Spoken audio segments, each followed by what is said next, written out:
देवराज ब्राह्मण चोरी करने के बाद भी भगवान शंकर के धाम गया है। उसका एक कारण था कि देवराज ब्राह्मण की माता एक लोटा जल शिव को समर्पित करती। कितना जल? जम के बोलिए जरा।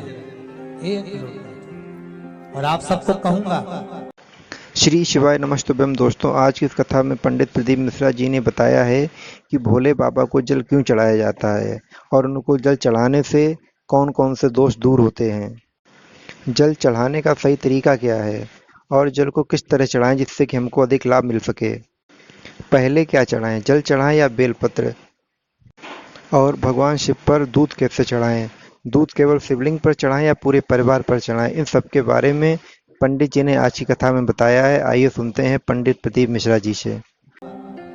शिव मंदिर में प्रतिदिन एक लोटा पानी, एक लोटा जल अवश्य चढ़ाना।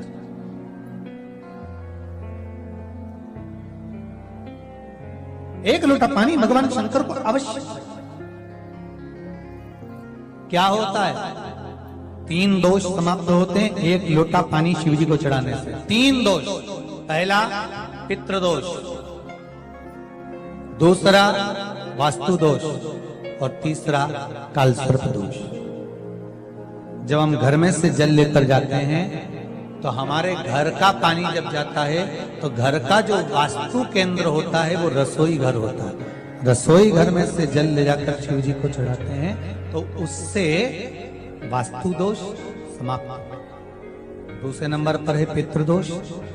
घर का जो मटका होता है, परिंडा होता है, हंडा होता है, वो पितरों का स्थान होता है। उस पितरों के स्थान पर जो जल भरा होता है उसमें से अगर भाग भगवान शिव को चढ़ाया जाए तो पितरों का देवता आर्यमा भगवान शंकर के कहने पर चलता है। इसलिए वो भाग जब शिव को प्राप्त होता है तो आर्यमा संतुष्ट होकर पितरों को भी फल प्रदान करता है। तीसरे नंबर पर कालसर्प दोष। भगवान शंकर को एक लोटा पानी अगर चढ़ा रहे हो, भगवान शिव पर एक लोटा पात्र जल का अगर चढ़ा रहे हो तो आपका कालसर्प दोष समाप्त। कालसर्प दोष होता कैसे? शंकर भगवान का चढ़ा हुआ जल तुलसी जी में चढ़ाने से पत्रिका में कालसर्प दोष हो जाता है। जैसे माँ जो होती है ना, घर की जो माँ होती है, अगर गर्भ में बच्चा है, गर्भ में संतान है और वो शिव जी पर अगर एक लोटा पानी जैसे शंकर जी पर जल चढ़ाया, थाली में सारे भगवान को निला लिया, गणेश जी, देवी जी, शंकर जी, सारे देवताओं को एक ही थाली में रखकर स्नान कराकर वो शंकर का चढ़ा हुआ जल जब चढ़ाया जाता है तुलसी जी में ले जाकर लोग डाल देते हैं, उससे जो बच्चा जन्म लेता है उस बच्चे की पत्रिका में कालसर्प दोष आ जाता है।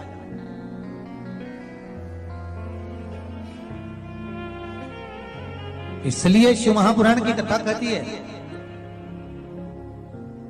सारे देवताओं को भले एक ही थाली में स्नान करा लो, एक ही पात्र में स्नान करा लो, पर देवाधिदेव महादेव को एक छोटे से पात्र में अलग से स्नान करा लेना चाहिए, अलग से।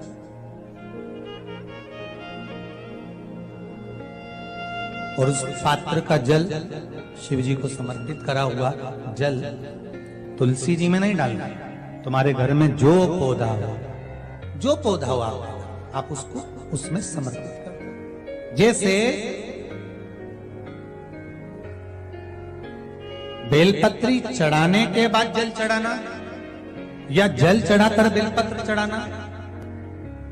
एक पत्र है, बड़ा सुंदर है, छोटा सा भाव, प्रश्न अच्छा है, आप सबके हित का।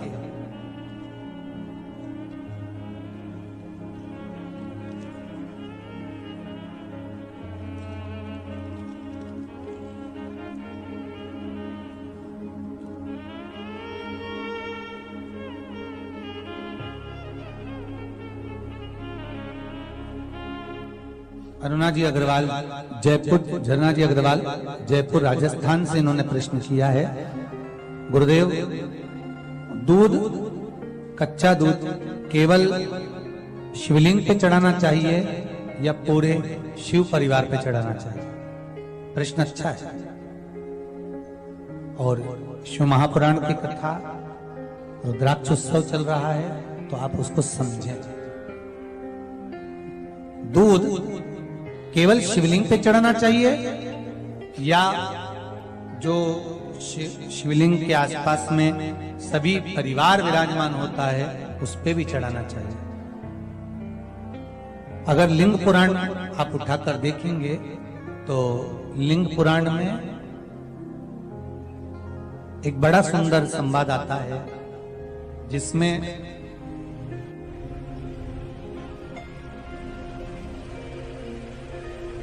पीले कलर के शिवलिंग का वर्णन है।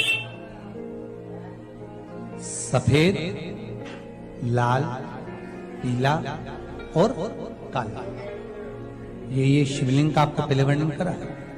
ब्राह्मण सफेद मट्टी का शिवलिंग बनाता है, वैश्य पीली मिट्टी का शिवलिंग बनाता है, क्षत्रिय लाल मिट्टी का शिवलिंग का निर्माण करता है, शूद्र काली मिट्टी का शिवलिंग का निर्माण करता है।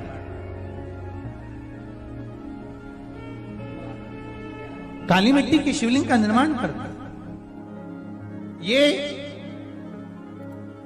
जो वर्णन किया गया है कि उसमें लिंग पुराण के अंतर्गत एक पीले शिवलिंग का वर्णन आता है कि पीला जो शिवलिंग होता है उस शिवलिंग का भाव कितना सुंदर बताया गया है। उसमें व्याख्यान वर्णन में आप अगर पढ़ेंगे देखेंगे लिंग पुराण के अंतर्गत तो उसमें आता है कि दूध जब आप देव अधिदेव महादेव के शिवलिंग पर समर्पित करते हो तो शिव महापुराण की कथा कहती है, लिंग पुराण कथा कहती है, नर्मदा पुराण, स्कंद पुराण, पद्म पुराण, अग्नि पुराण, सारी पुराणे वर्णन करती है। वराह पुराण, ब्रह्मवेत्ता पुराण, ये जितनी पुराणे सब वर्णन करती है कि जब शिवलिंग पर हम दूध चढ़ाते हैं तो केवल शंकर भगवान के शिवलिंग पर दूध चढ़ा देने से संपूर्ण परिवार पर दूध चढ़ जाता है। अलग से हमें कहीं चढ़ाने की जरूरत नहीं,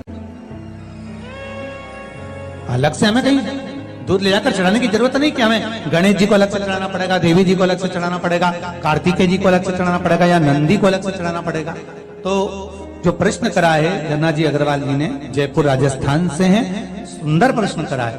और ये आपको ज्ञात होना चाहिए कि शंकर भगवान पर चढ़ाया गया थोड़ा सा भी दूध जल जो हम भगवान शिव को समर्पित कर रहे हैं वो केवल शिव के लिए नहीं रहता, केवल भगवान शंकर के लिए नहीं है, वो स्वयं 33 कोटि देवताओं को समर्पित हो जाएगा। स्वयं 33 कोटि देवताओं को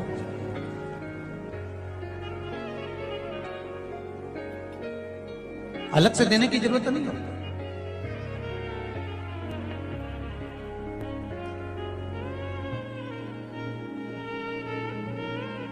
महाराज एक लोटा पानी,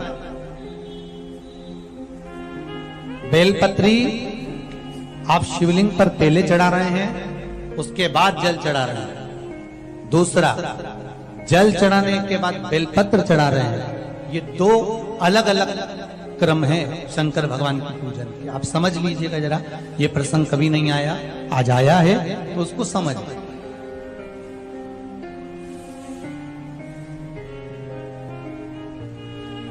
पहले बेलपत्र, उसके बाद में जल जो चढ़ाया जाता है ये रोग मुक्ति के लिए चढ़ाया जाता है। काहे के लिए चढ़ाते हैं अपन? रोग के निवारण, रोग मुक्ति के। जैसे कोरोना महामारी के अंतर्गत अपन सबने स्मरण किया ऑनलाइन शिव महापुराण में कि एक वर्णन किया था कि अगर ज्यादा स्वास्थ्य गड़बड़ हो रहा है तो एक लोटा दूध था और एक लोटा पानी बेलपत्र रखकर फिर चढ़ाने का उस समय पर वर्णन किया था। आप लोगों ने, कई लोगों ने उसको किया और उसका लाभ आपको मिला। उसी तरह आप शिव मंदिर में जाकर दर्शन करेंगे तो दो चीजें अपने को दर्शन करने को मिलेगी। एक भक्त आता है शंकर जी के मंदिर में, लोग भाव से पहुंचते हैं तो पहले वो क्या करते हैं, पहले बेलपत्री चढ़ा देते हैं फिर जल चढ़ा देते हैं। और एक भक्त जो शिव मंदिर में पहुंचता है पहले जल चढ़ाता है फिर बेलपत्र चढ़ाता है। दोनों का अलग अलग क्रम है, दोनों का अलग अलग भाव वर्णन है। पहला, अगर बेलपत्र चढ़ाया है और उसके बाद अगर आप शंकर भगवान पे जल चढ़ा रहे हो तो ये रोग मुक्ति के लिए होता है। जैसे बड़े रोग किसी को हो जाए, रोग किसी को घेर ले, तो वो बेलपत्री चढ़ाने के बाद फिर जल चढ़ाएगा तो उसको रोग थम जाएगा और फिर वो रोग आगे नहीं बढ़ेगा, आगे नहीं बढ़ेगा। रोगों को थामने के लिए बेलपत्री पहले, फिर जल। और जब कुछ कार्य के लिए आप, सिद्धता के लिए आप, अच्छे कार्य के लिए आप, मन की प्रसन्नता के लिए, आनंदता के लिए आप शिव आराधना कर रहे हो, आप शंकर की आराधना कर रहे हो, तो आप जल चढ़ाकर फिर बेलपत्री चढ़ाओ, उसका लाभ आनंद में।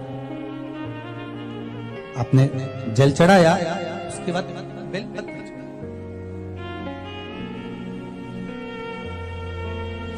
बस एक बात का स्मरण आपको होना चाहिए शिव महापुराण का, कि जब भी आप भगवान शंकर को बेलपत्र चढ़ाते हैं, बेलपत्र समर्पित करते हैं, बेलपत्र समर्पित करते समय प्रयास करा करें कि ये बेलपत्र को जब भी आप समर्पित करें, प्रयास करें कि बीच की जो पत्ती होती है बेलपत्र की, मध्य की जो पत्ती होती है, उसको अंगुष्ठ से पकड़ा जाए।